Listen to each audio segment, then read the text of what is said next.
All right, what's up, everybody? Welcome in Refuse to Lose podcast live version right after the Mariners beat the Guardians 4-2 on Sunday. I'm Brady Farkas from the Refuse to Lose podcast, obviously, and the Mariners on SI team. Appreciate everybody who supports all of our written content at Mariners on SI, as well as this podcast, which usually comes out Tuesday, Thursdays, and Fridays. We're switching it up this week because I am on my way to Tampa very early tomorrow morning for Mariners Rays 3 games. So there will be no podcast on Tuesday this week. This is taking the place of that. We're going to do live post-game reaction to Mariners Guardians, kind of update things as they're happening.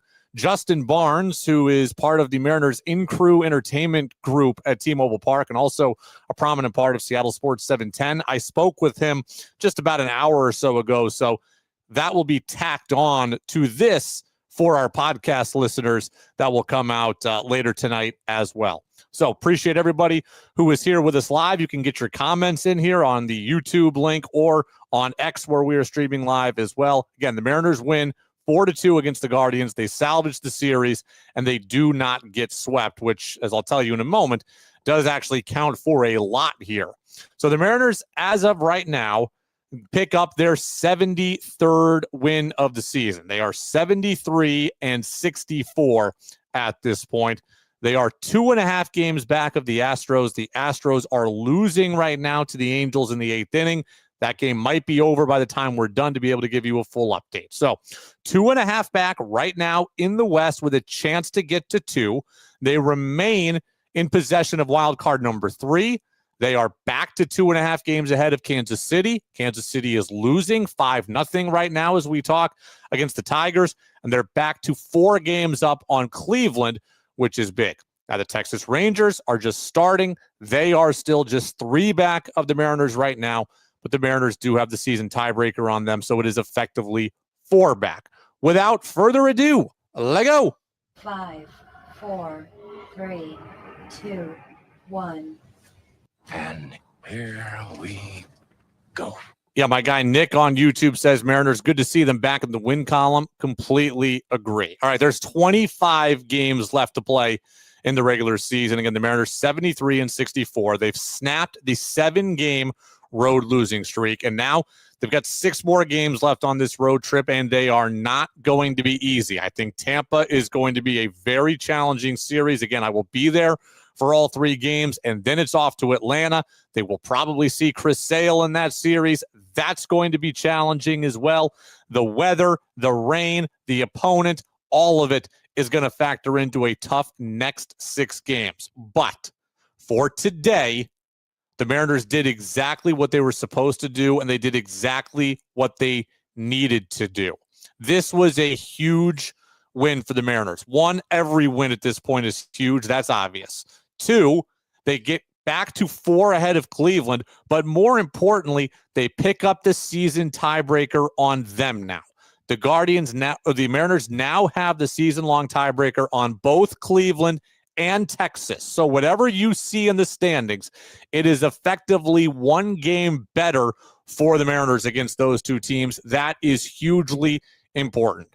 We all want the Mariners to chase down the Astros and win the West, but we all also want to see the Mariners just get to the playoffs, period.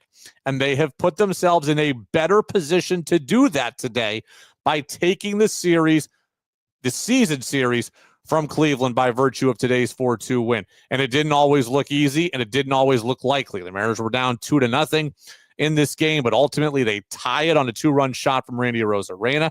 They win it with an infield, very, very close 2-run single from Julio Rodriguez. I put out on Twitter yesterday that this was basically a must-win game for the Mariners. They needed to halt the 7-game losing streak on the road. They needed to pick up the victory, and they needed to get the game back on Cleveland and pick up the season tiebreaker. They did just that. You have to give them credit for that. We can bitch and moan about what happened on Friday night. It was ugly. We can bitch and moan about what happened on Saturday night. It was ugly. But today, they did exactly what they needed to do. They did exactly what was necessary. And it is worth reminding, for better or worse, the Mariners control their own destiny from here on out.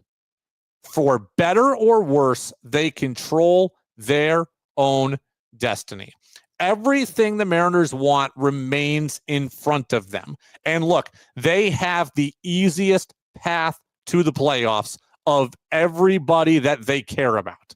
If the Mariners don't get to the playoffs, it will be an unbelievable collapse considering what they have in front of them and the opportunities that they have. First and foremost, they have picked up the season series on Cleveland. As we said, they're 4 games ahead of them. They should not allow Cleveland to catch them at this point. They are potentially, by the time today is up, 3 games up on Kansas City. They have 3 games left with Kansas City where they can bury them if they do what they're supposed to do. They can bury the Royals from the race. And at the very least, they can pick up another game there by getting the season tiebreaker. They've already won the season series on Texas. They have 3 games left with Houston at this point where they can go and make serious inroads in the division, and they could potentially win the season series against them. So for as bad as it has looked, for as bad as it has looked on the road, for as bad as it has looked at times lately, everything the Mariners want is in front of them. Let me run through what the other teams are facing here from this point forward. The Mariners have now, at this point, the 25th hardest schedule remaining in baseball. The 25th hardest, aka the 1, 2, 3, 4, 5, 6th easiest schedule remaining. They have the sixth easiest schedule. So you have direct control over Kansas City, you have direct control over Houston, and you have the 6th easiest overall schedule remaining. You have to take advantage of that. For comparison, the Astros have the 15th hardest schedule remaining. The Royals have the 14th hardest schedule remaining. The Red Sox have the 10th hardest schedule remaining, and Texas has the 4th hardest schedule remaining. You look at Texas, they have to play 3 games against Milwaukee, 6 more against Houston, 3 against the Mets, and 3 against this same pesky Guardians team. The Royals have to play 3 with Philly. They have to play 3 with Toronto. They've got to play 4 more with this pesky Cleveland team and 3 with the Mariners. The opportunity is there for the Mariners to do what we all want them to do, which is make the playoffs and which is hopefully to win the American League West for the first time since 2001. Now, back to something I put on social media yesterday because it resonated with a lot of people and became one of the biggest tweets that I've ever had, right? One of the biggest tweets I've ever had in terms of engagement. I have lived, and I've said this before on the podcast, so if you've heard it, kind of stick with me. I'm 35. I've lived for basically the last 30 years under the impression that what can go wrong for the Mariners will go wrong. I have lived my life expecting them to fail. I have lived my life expecting Lucy to pull the football from Charlie Brown. I have expected them. I've been hopeful for things, but expected them to crash and burn. And largely that thought process has been rewarded. Unfortunately, largely that thought process has been rewarded. This year, in this job, covering the team in this way daily, I have tried to be more optimistic. I have tried to be more day to day. I have tried to not get too far ahead of myself. I have tried to rationalize. I've tried to understand. I've covered the team. I've asked questions. I've tried to learn more about what's happening rather than just being emotional or reactive. It's been a conscious effort for me this year to act that way. But I go on social media every day, and a lot of you will interact with me and say things like, Brady, the Mariners are Marinersing. Brady, the Mariners are becoming who we thought they would be. The Mariners are on their typical end of season slide. The Mariners always let us down. I see it every day. And it's very, very frustrating, not because you are wrong. not because I am mad at the fan for feeling this way. I am mad that the Mariners can't do enough to change the narrative. The Mariners have the chance. They have the opportunity this year to change the narrative. And I am so frustrated that they can't just do it. They have the pitching. They have the health. They have at least the back end of the bullpen, and they have the offense to be able to get it done. And the narrative still exists. And games like Friday and games like Saturday and the first 4 innings of Sunday all feed into why. And no matter how much I try to change up my own attitude, I can't change the attitude of the fan base, and I can't tell the fan base that they're wrong. They've all been burned just like I have, and they all fear it coming again, and I wish that wasn't the case. But the team has to earn that right. The team has to earn the narrative going away. I've told this story once before, but it rings true again now. 2011, I believe, or 2012, 2011, 2012. I remember watching Russell Wilson's first football game with the Seahawks and thinking to myself, and they lost to the Cardinals late, but I thought to myself, that guy is special. They're going to be pretty good. And from that point forward, for the next 9 or 10 years, I think it was 9 years that Russ was playing for the Seahawks, every time they were down, I thought Russ was going to bring them back because he had proven to me over and over and over again that he could do it. And it didn't matter if the line was bad. It didn't matter if the defense was bad. It didn't matter if the play calling was bad. I thought that Russell Wilson was going to pull a rabbit out of his hat and find a way to get the Seahawks to win. He had proven that to me. And long after they deserved the benefit of the doubt, I was giving it to them because it was so imprinted on my brain that Russell Wilson brings this team back.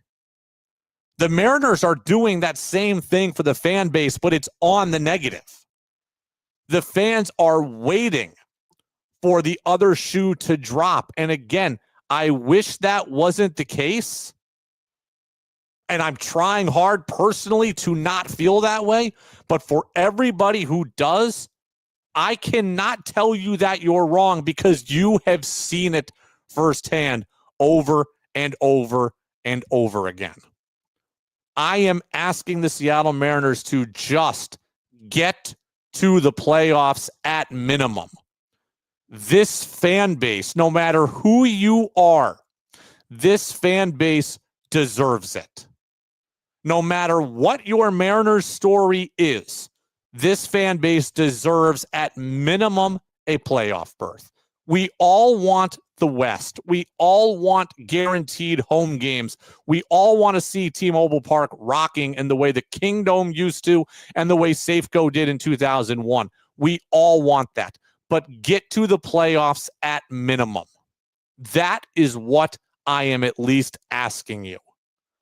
For the East Coast fan like myself, like my guy Nick, who just commented on YouTube, for the guys who stay up until 2 a.m. on the East Coast to watch the games and go to work exhausted, we deserve it. For the West Coast fan that's watching breakfast baseball at 9:30 in the morning and not getting other things done or not following work as closely as they should, they deserve it. For the fan that's been suffering for 40 years, for nearly 50 years, they deserve it. For the fan who's been watching this team for 5 years, they deserve it too. They don't deserve to go through what we collectively of a fan base have been through. Get to the playoffs. And as I just outlined, every opportunity is in front of you. You have the favorable schedule. You have the direct matchups with the teams that you need to beat and the teams you want to chase. You have the ability to go and do it on your own and get to the playoffs. And again, we all deserve it. As for the game on Sunday, commenter comes in on YouTube. I literally don't know what excuse they would have to not get it done. Well, the only excuse they would have to not get it done is simple. It's not an excuse. It would just be poor play.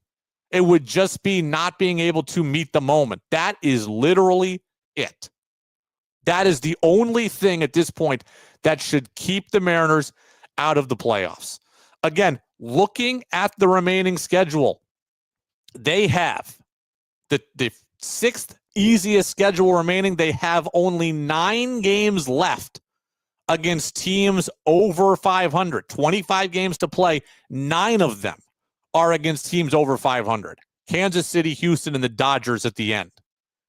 They've got 3 with Colorado, 4 with the Angels, 3 with St. Louis. You have to be able to take advantage of this.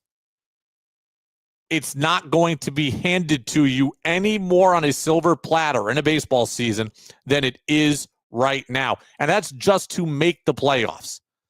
They have an opportunity to capitalize and win the West. Houston's got to play Toronto. They got to play the Yankees, and they got to play the Mariners. It is all there for the Mariners to take advantage of.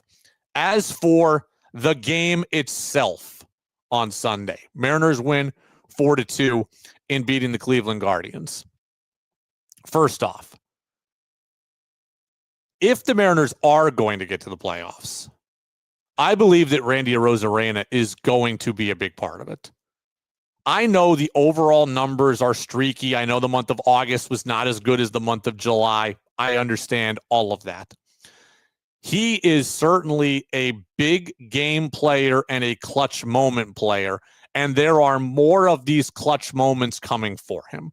The 2-run home run he hit off Tanner Bybee to tie the game at 2, I think in the 4th inning, maybe the 5th inning in Sunday's game, was obviously important, but it was so quintessentially Randy. That is what he does.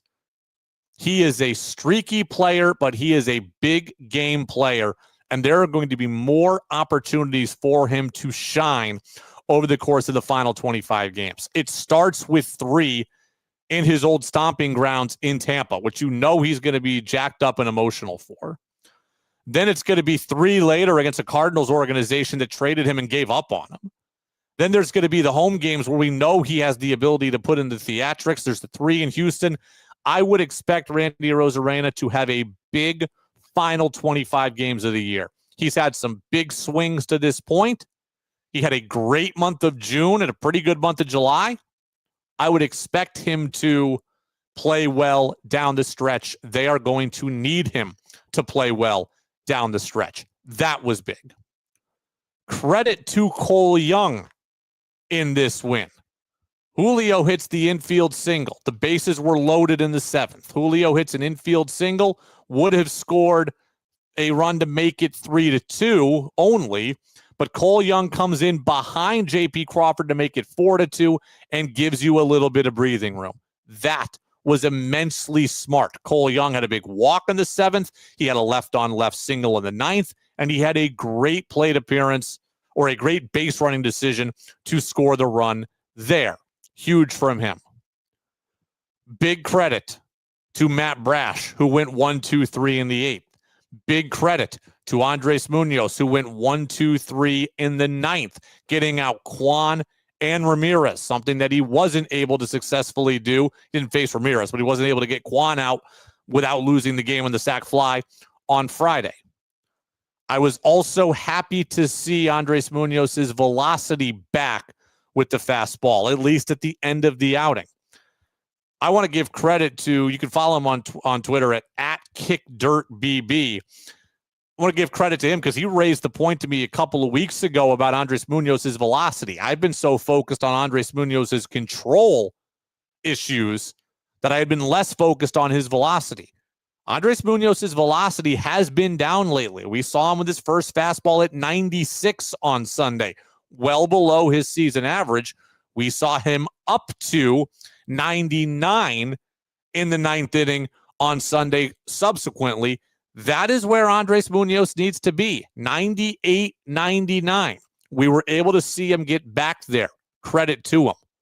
The slider, that is something to continue to pay attention to.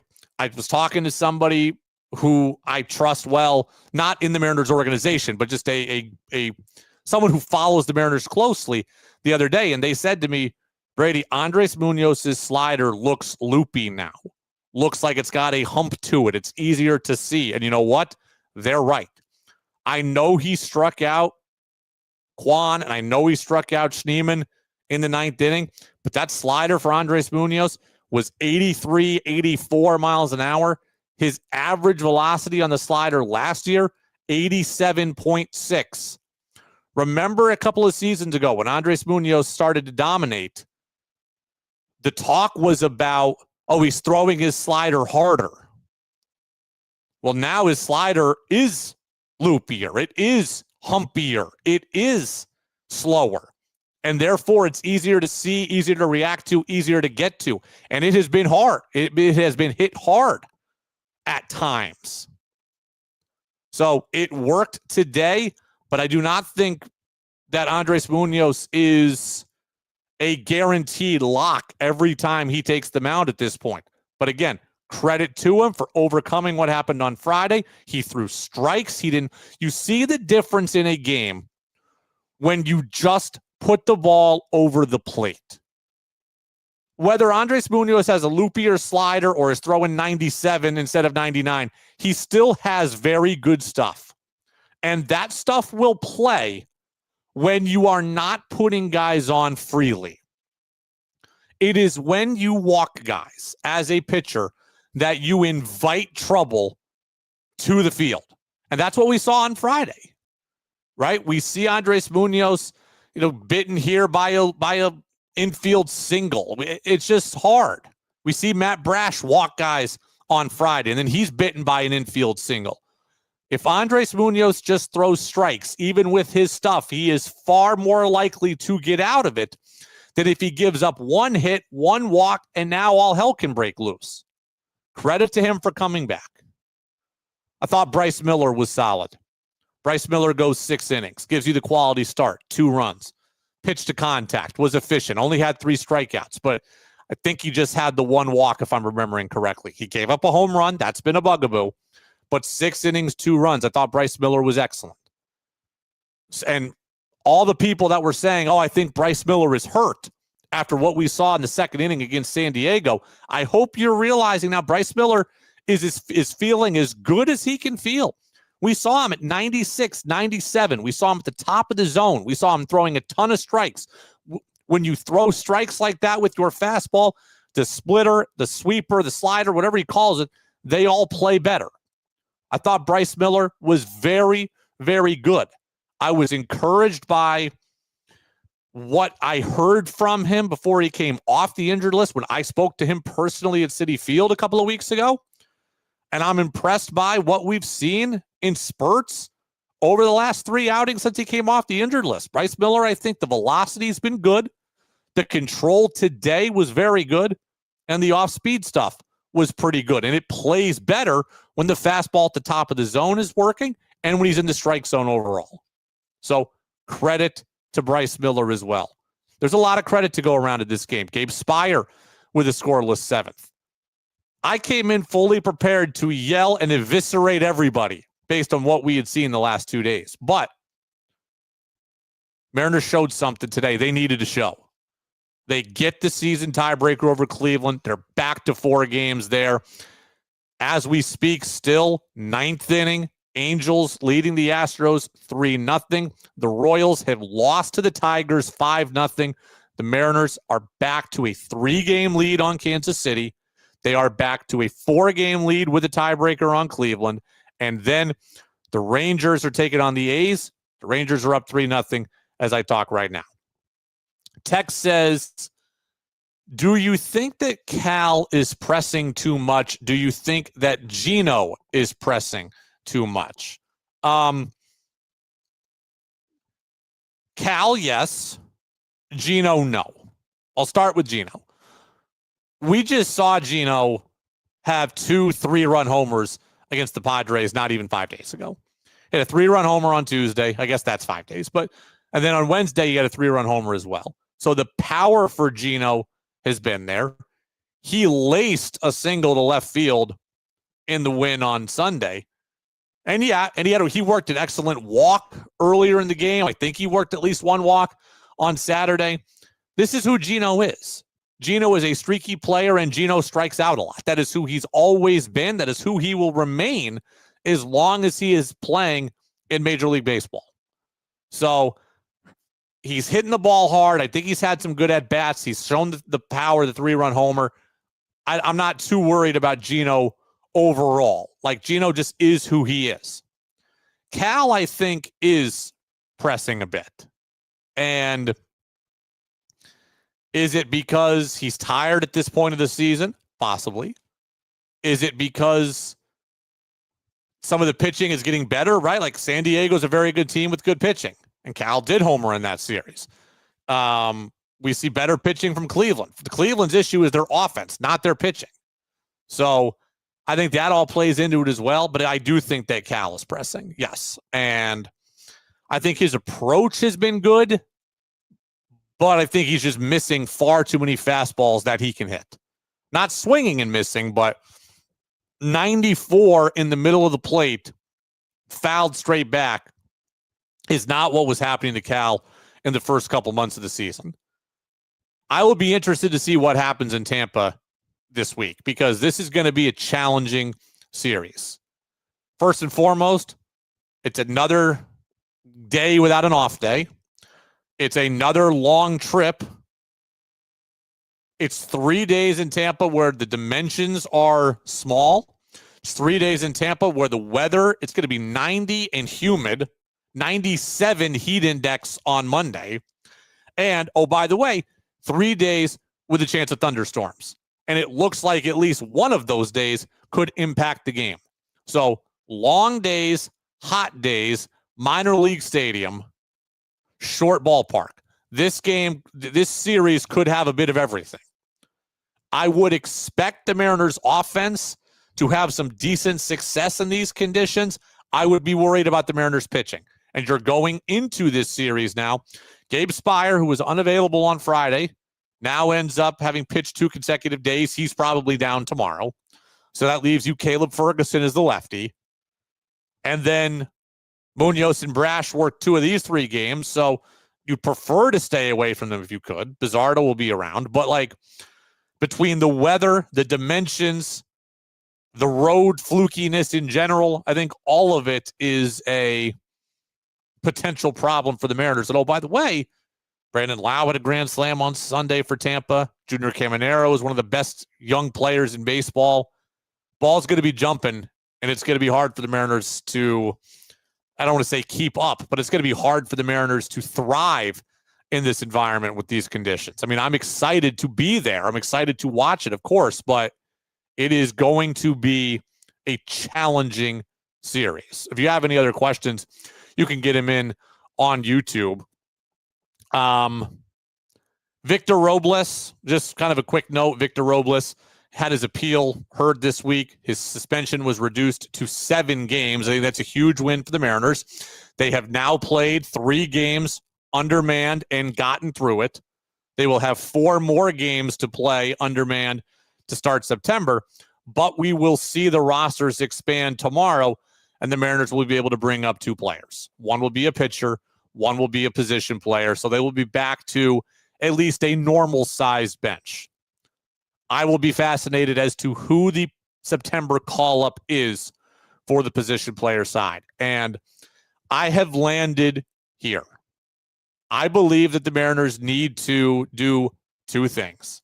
One, I think they need to bring up Harry Ford. They don't need to get rid of Mitch Garver in order to do it, but as I talked about with Joe Doyle a couple of episodes ago, when he's helped me, helped convince me on this, when Mitch Garver starts games, they need the ability to pinch hit for him later. They are afraid to do that now because they don't want to lose their catchers. If Cal got hurt and Garver's been removed, they have nobody there to catch. Harry Ford needs to be the in case of emergency catcher and a guy who, if you need to, could pinch hit late in the game. But they need the ability to go to somebody else on the bench against right-handers when Mitch Garver is in the game.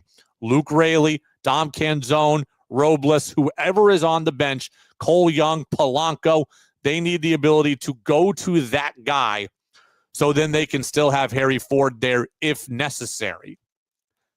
And the other thing I think they need to do is I think they need to move on from Donovan Solano. It's not even because Donovan Solano is bad. It's because they don't have a place for Donovan Solano at this point. I can't remember the last time Donovan Solano played. I don't know why August 24th stands out in my mind, but he's barely played over the back half of the month. He's barely going to play moving forward. I think they need to bring up Leo Rivas because I think they need a shortstop option, a backup to J.P. Crawford, a guy who can hit right-handed as a switch hitter, and a guy who can run and steal bases. I feel bad saying that because Miles Mastroboni has done a nice job for this team this year. I wish it could be him, but he's not a traditional shortstop. He doesn't run as well as Rivas, and he hits left-handed. And between Canzone and Raley, there's too many lefties here, especially bench lefties, and it limits your options. And if you were going to get rid of Solano, you're having another righty gone. So I would bring up Rivas. I would bring up Harry Ford. I would move on from Solano, and then you get Robles back for the Saturday game, I believe, against the Braves. That would be my plan. I will be fascinated as to who is actually in the clubhouse in Tampa tomorrow when I get there. I could make a case for Troy Taylor to be the other pitcher. Could make a case for Casey Legumina to come back. I don't know. Soren Lau. I don't know who it's going to be, but there's going to be another pitcher. So we will see who it is, and I will be live in Tampa tomorrow. Now, I want to appreciate everybody who's listened here to and watched on YouTube or on X to the live portion of the Refuse to Lose podcast. I'm going to sign off here and then insert the interview I did with Justin Barnes from earlier today. So if you're listening on the podcast feed, there's going to be another half hour tacked on to this podcast here. Justin Barnes was a great guest, a great interview. He's part of the in-game entertainment at T-Mobile Park for the Mariners, and you've heard him at 710 ESPN Seattle as the producer of the Brock and Salk show for a couple of years. He still works at the radio station, but not on that show. We talk about his kind of career, his job with the Mariners, his job in radio, and he and I tell some fun stories as well. So Justin Barnes will be up with us at this point on the podcast. Some listeners saying, hope Tampa treats you and the M's well. I hope it treats me and the M's well as well. As always, Justin Barnes, well, not always, but as always, go M's, and Justin Barnes is next.